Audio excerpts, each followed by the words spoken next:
Anu sirbeesii fidaa kan ormaan kajeelini yaa jaali jechuun sabboonaa tafarraa wallee ajaa'iba kan ormaa hin kajeelin mata duree jedhuun qabatee gadi dhufee jira. Akkam jirtu daawwattootaaf kabajamtoota Oromaan. Baga irra deebiin gara chaanaala keenyaa dhuftan namoonni haaraa taatan sabiskiraayibii godha. Akkuma beekamugaa artistoota keenya muuziqaa isaanii yookaan wallee isaanii akka isaan dura muranii gadhiisaniin beeksisa irratti hojjetu irratti argamne jechuudha daawwattoota keenya. Viidiyoon kun kan hojjetame beeksisa wallee haaraa artistii Oromoo beekamaaf jaallatama sabboonaa tafarraa yeroo ammaa kana wallee haaraa qabatee akka dhufaa jiru nu beeksisee jira jechuudha. Viidiyoon kuni qeenxee yookaan muraa sirba isarraa fudhatame jechuudha. Wallee haaraan dhufaa jira jechuudha daawwattoota keenya. Akkuma beekamu wallee artistoonni keenya hojjetanii nu biraan gayan osoo isaan ummata biraan hin geenye yookaan ummata YouTube biraan hin geenye beeksisa irratti dalannee namoota hedduu bira akka dhaqqabu godhaa jirra jechuudha.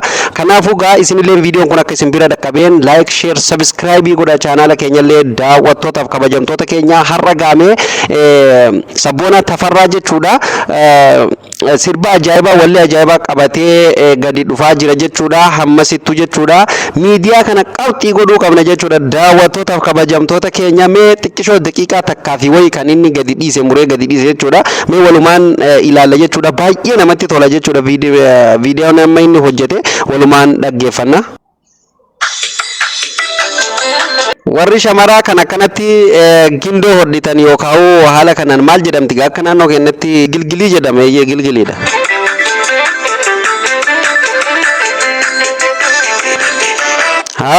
Sirbi kuni wallee ajaa'ibaati jechuudha. Kan amma inni irratti dalage kuni hora eessaati jechuudha. Wanni waaqeffannaa facaafatan zanna fakkaatee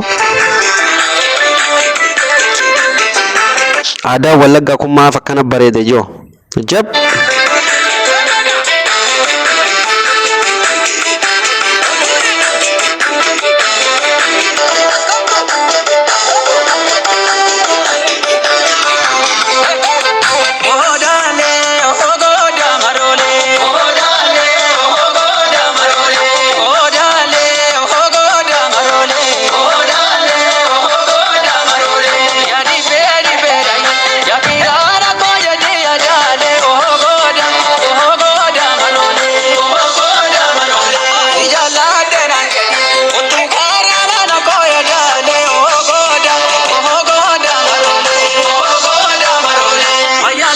walleen kun gaa waa'ee aadaa fi akkasumallee duudhaa hundumaa of keessatti kan qabate jechuudha. Akkuma beekamu gaa walleen sabboonaa tafarraa yeroo hedduu jechuudha. Walleen isaa hundumtuu wallee warraaqsaati jechuudha. Kan jaalalaa yeroo tokko tokko jechuudha kan inni sirbu.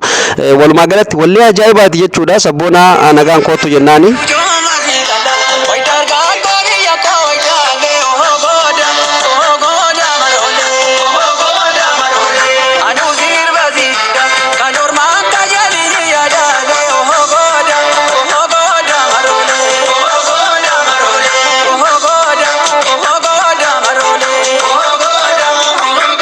Kan ormaan kajeelini anu sirbeesii fi tajaajila wallisaan jaallatamaaf kabajamaan artistii sabboonaa tafarraati maali wanni inni akkana jedhuun kun akkaataan editingii viidiyoo isaa humaa hin jedhu akka kaduraanillee baay'ee nama harkisuu baatu jechuudha.